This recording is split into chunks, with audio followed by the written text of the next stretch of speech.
ธัมโมสังโฆวันนี้คณะจะเล็กทุกดงลงทางเข้ามา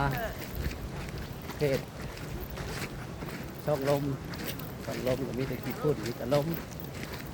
แต่ขี้รอดหรือว่ารอดประทานกันกัน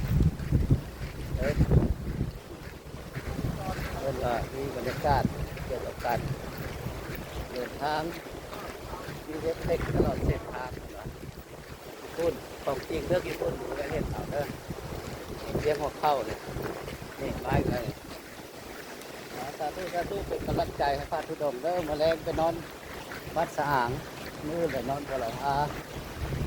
ตัดสงขากันตามสาธุทำกันเด้อได้ท่าน